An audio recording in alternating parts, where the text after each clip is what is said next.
sorry for your loss. I know it was a good computer. But I do have one question. How are we making this video if the computer's dead?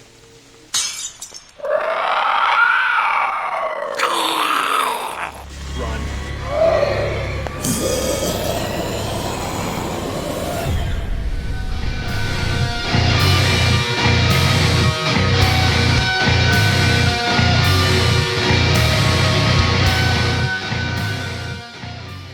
Hello everyone, welcome back to the channel. My name is Jake. This channel is called Jake of All Trades, and oh my gosh, you guys. 316 comments on the on my freezer reaction. Wow. Wow. That was impressive. I've never had that many comments on a video that I've put out before, so thank you. And oh boy, you guys gave me a lot to do. That was a lot of fun, looking through all those comments and screen grabbing them. It was close between Giovanni and Parker. You gave me the pronunciation here. Sayonakidori. I hope I said that right. I guess since you guys mentioned something about Super Saiyan or Miku going Super Saiyan on the Uncertain World album a few times, I'm gonna see if I can pull off Super Saiyan here for the rest of the video. So don't move too much, I guess. Otherwise, I'm gonna have a lot more editing to do. Looking at you, future Jake. I'll kill him! So anyway, so for the vote totals, let me pull it up here just to be sure. So Sayonakidori had 153 votes. Inspired by the drop in the acoustic version on YouTube, which is going to be included in this comparison and contrast today, to Giovanni's 149. So you fell just 4 votes shy of being able to come out of the Pokeball, Giovanni. How did you even get me in this Pokeball in the first place? Game Shark? I demand that you let me out of this Pokeball right now! No can do. You see, with the voting system, you have to be stuck in here for another week until the song Giovanni ends up winning out. Now you listen here. I will not be spending another week in that Pokeball completely dependent on some arbitrary voting system. Rules are rules, and creating exceptions to the rules are just going to create more problems. If you do not let me out of this Pokeball right now, I will tear you it's apart time with to a go. No! So anyway, yeah, so today I'm going to be going over the album version of Sayonakidori. It looks like there is a live performance also on YouTube as well, probably from the, an album performance of it, and then the acoustic version that set this one from basically the bottom of the list all the way to the top. So I am going to give a shout out to everyone that voted for this song before we get into it. There's a lot of you, and many of you commented several times. So we have BM for Life with, holy freaking cow, 83 votes. Jeez. Jeff B5, Greylock 100 with 28 votes. Interstellar Dave with 3 votes. JK Kansas Band.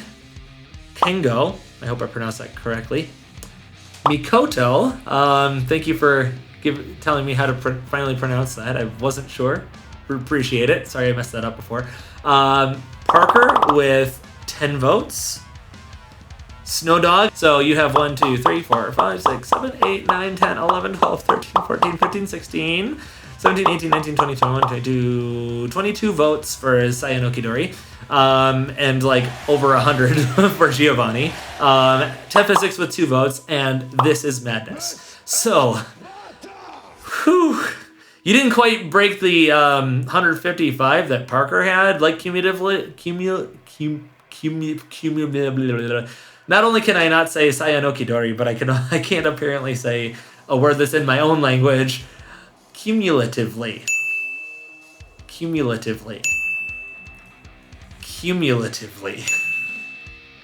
Gosh. And they hired me as an English teacher. I can't believe it. All right. So without any further ado, I'm going to start off with the album version, do the live version, and then the acoustic version. So without any further ado, let's get into it. Okay. Sayonakidori, also known as Nightingale. Here we go. Ooh.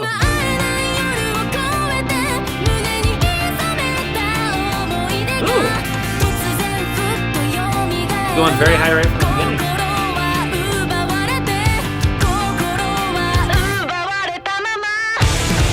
That's damn limiting.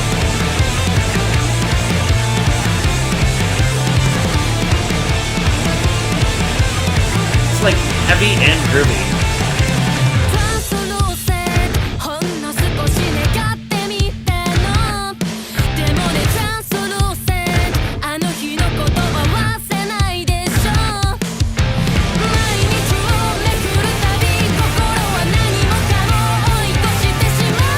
Really interesting chord progression.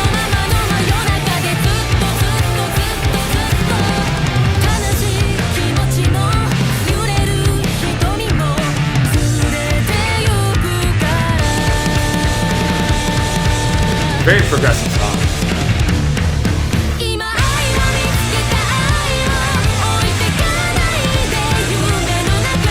I love that high note.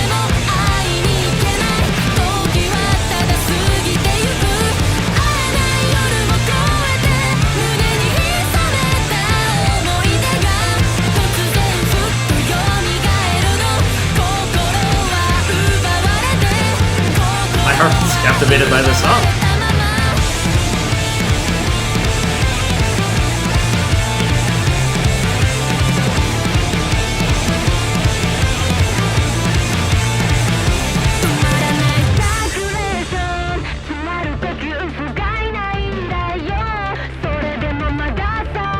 Got a moment to breathe.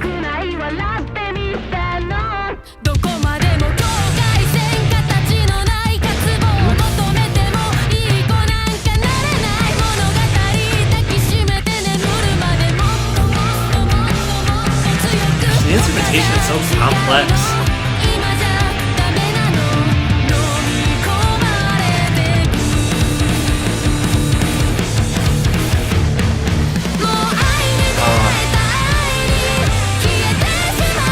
Heavy pre-chorus, poppy chorus.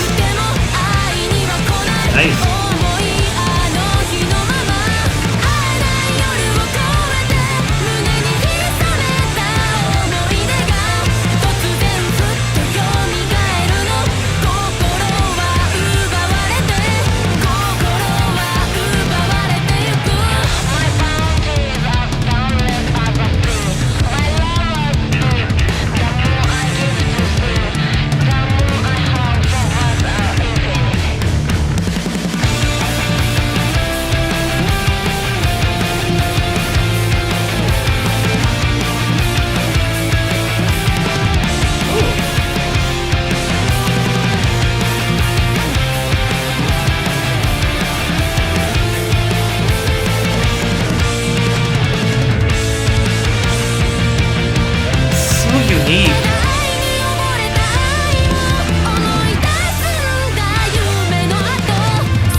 I'm having a hard time keeping my place here.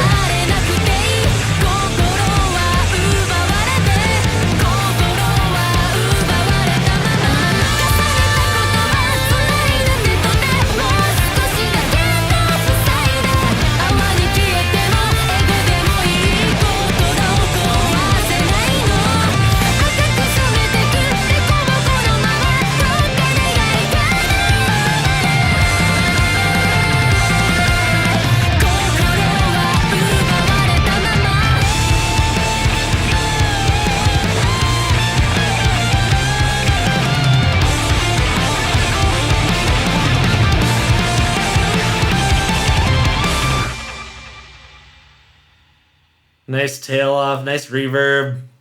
Way to end it on a guitar solo instead of having that stuck in the middle like that. That was cool. That was really cool. All right, Sayonakidori. I feel like I keep saying this wrong. I believe this is a live performance, based on the thumbnail anyway.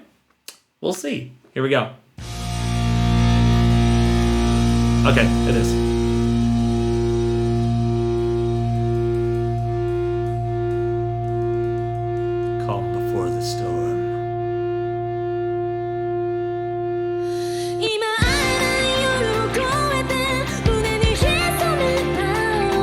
Miku's the one that sings this. Okay.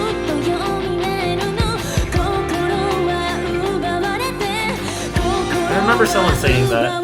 It's kind of hard to tell without the performance.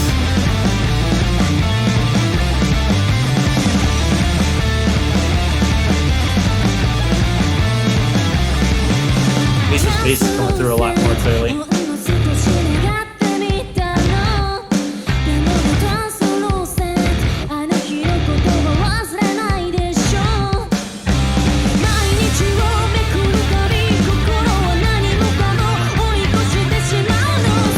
Does Slinky just sit this one out entirely?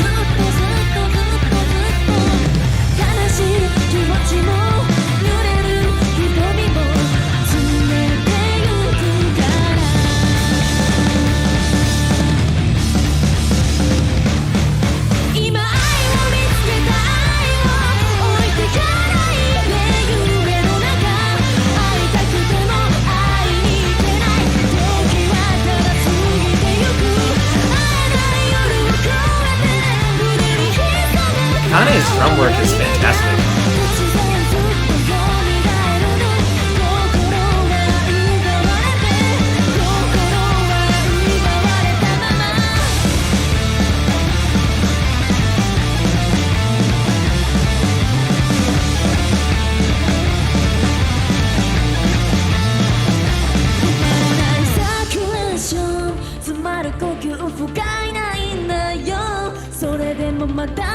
This is even calmer live than in the recording.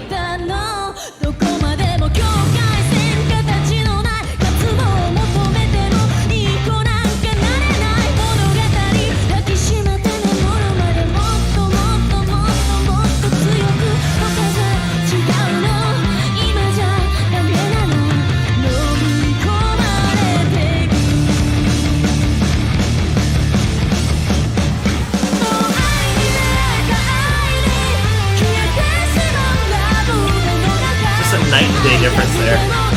Heavy to exploding in light.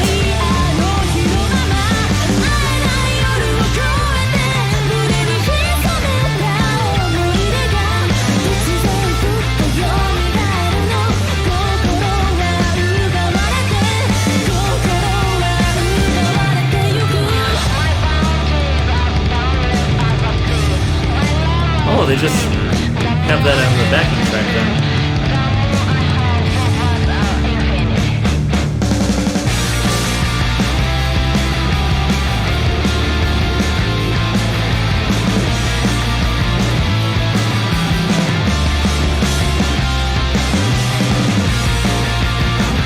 Love that progression.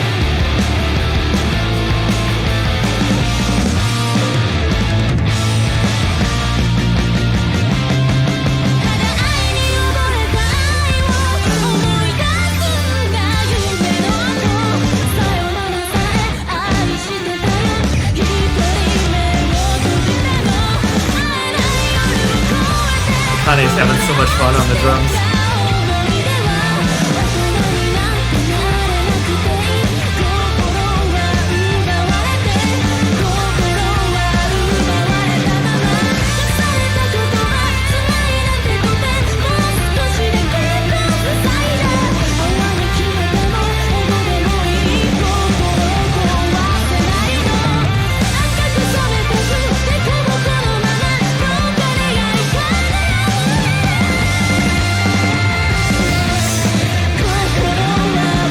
Really good high notes.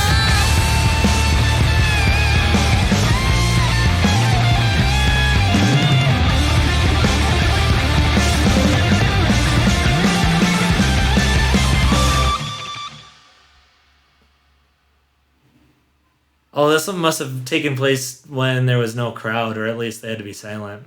Oh, that's a bummer. I would have loved to just hear and see how everyone reacted to that. Okay. Finally to the version that started the firestorm in the comment section.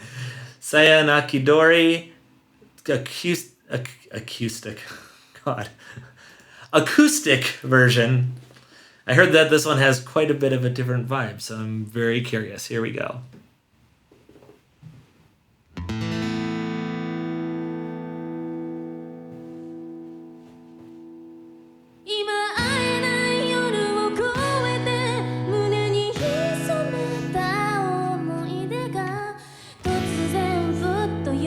Very different.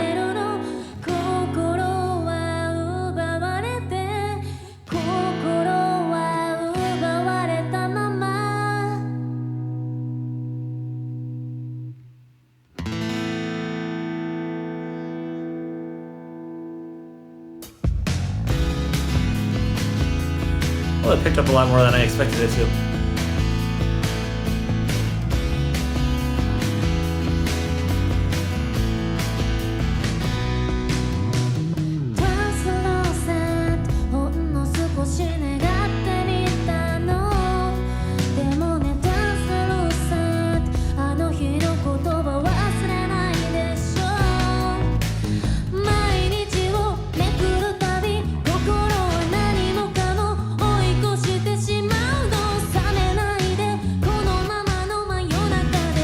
Three of them so far.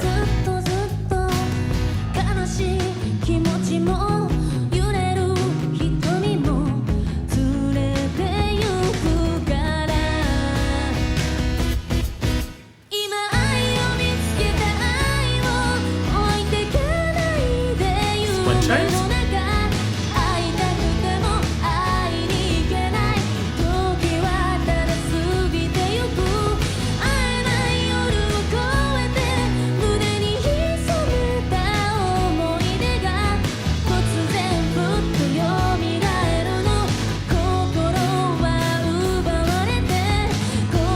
Great bass work.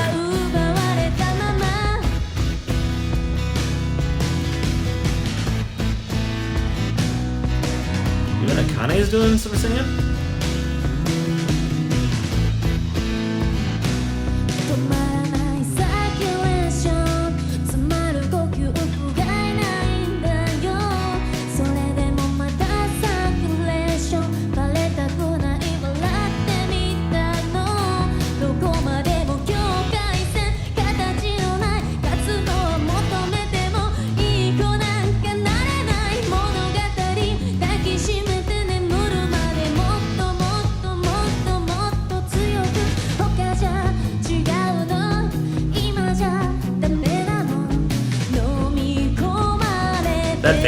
That walking bass line was great right there.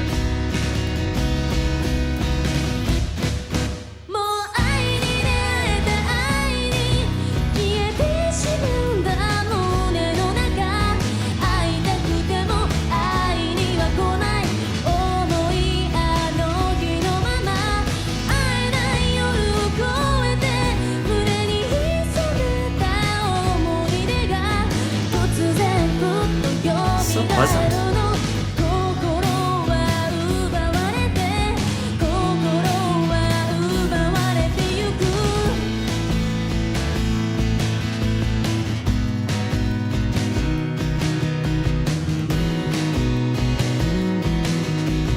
Like, it's like not missing any of the intricacies from the original, it seems. Just different intricacies.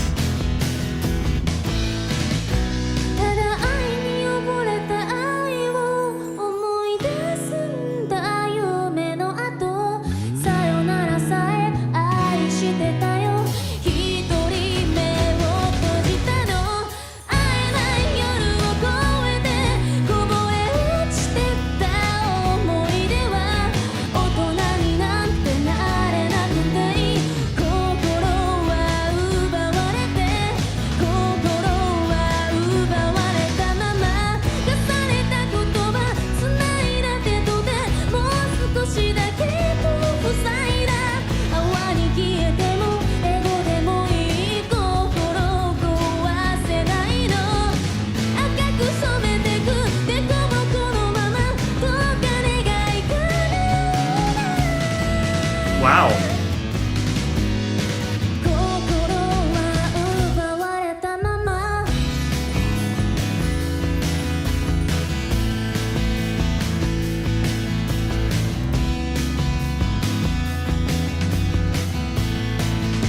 Speechless at the moment.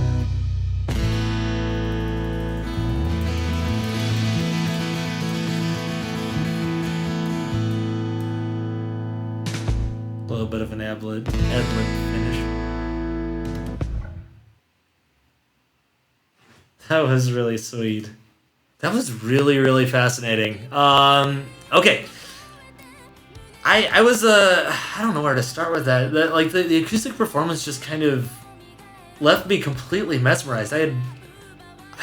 It's hard to put into words, what just happened. I guess I'll do my best, so bear with me. So I guess I'll go with the most recent and go in the acoustic. My first thought there, just having Misa, Akane, and Miku, performing, and having Kanami and Saiki kind of out of the picture for that. I mean, obviously Saiki was out of the picture for the original song too, at least based on the live performance. I don't know if she had anything in the studio version of it, like maybe she did that like band limited like speaking portion in the middle of the song. I'm not entirely sure. Please let me know if you guys know. But it was a surprise to see that Konami was also off in that version as well. So no crazy solos, but Misa almost kind of like took over Konami's role and like was almost doing some like bass solos. It seemed like, which was really neat. I mean, it was just so nuanced and so like complex. Like the song structure was like not overly complicated. Though I guess the pieces within the song structure were very complicated. Like you had like these going more into the original studio version, you had like these switch ups from like almost these metal-esque riffs to like some poppy, like a poppy chorus, and like you had seemingly like these really complicated rhythms like during the verse on the guitar. Akane her drum work was incredible.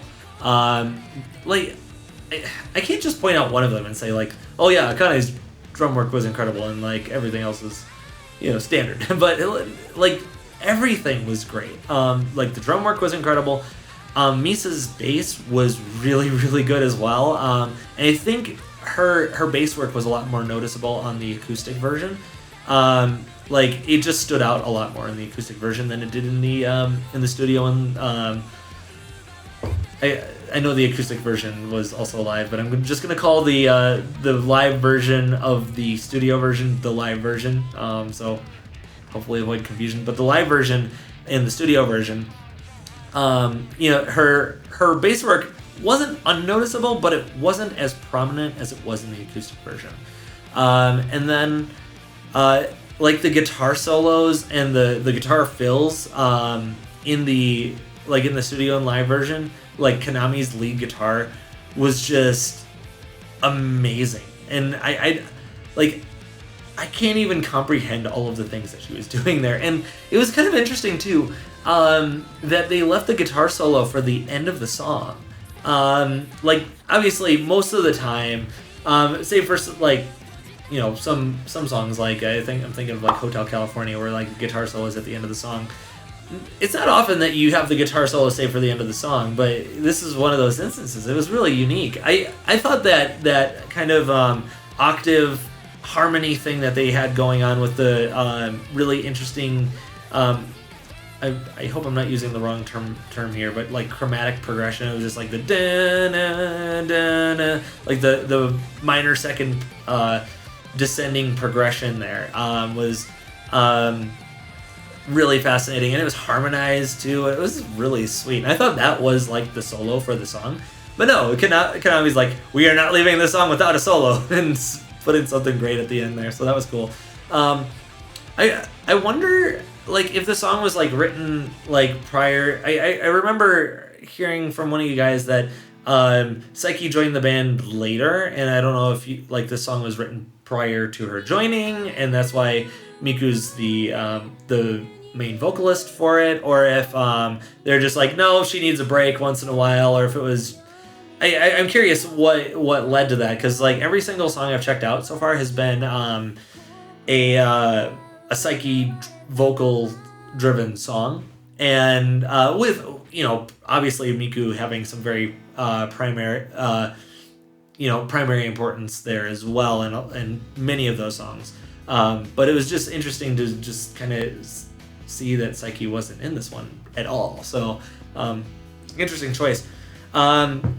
Super progressive song, like the constant change ups. I'm sure if I got some hold of some sheet music or something, I'd be seeing time signature change ups, and like I'm still fascinated by that rhythm guitar. Like the rhythm guitar seemed to kind of pop in at like some of the most unexpected times during the verse, and it was just fascinating. This song, it would be really interesting to really dissect this and like look at some sheet music and maybe even try covering it at some point, because I'm so intrigued by how they structured this and how it was. I would love to hear about how they and how they were inspired to write this song and put it together, because there's just so many things that I don't even know how I could put together a decent video dissecting this. It was so fascinating, just completely fascinating. And obviously I'm coming off of this as a reaction. I haven't and because of kind of like how I go about my production schedule, I'm not I guess I'm not putting in like hours of research into how this is written and stuff. So I definitely want to know, though. Definitely want to know. Thank you guys for pushing this one up, because this was kind of buried at the bottom of the list. It only had like 5 votes before the acoustic version came out, and you guys popped it from 5 to 153 votes. So, man, really appreciate it, guys. Continue voting in the comments for what you'd like to see next. Giovanni's probably next, but then again, I said that I think last time and the time before, and Giovanni's still stuck in the Pokeball. So keep working at it, and Snow Dog, I hope for your sake, no one like outvotes you next week. So if you haven't already, like the video, subscribe to the channel, turn on all notifications so that you don't miss anything going forward. Leave a suggestion in the comments below of what you'd like to see from me next. I said leave a vote for what Band-Maid song you'd like to see. But also if you have another band you'd like me to react to and break down and do some compares and contrasts for, I saw some for like Velvet Size and Hannah B.A. I hope I'm pronouncing that right. Lots of new words and pronunciations for me to get used to. Also, if you have any suggestions for guitar covers or vocal covers, leave those in the comments below, and I'll give you a shout out when I end up doing those. And also, thank you to BM for Life for supporting me on Patreon. It really means a lot to me. I do this for fun, and this is a lot of fun. And the fact that you found me worthy of supporting in that via Patreon is just mind-blowing to me, and I really appreciate it. So that is all for today. God bless you. Enjoy the rest of your day, and rock on.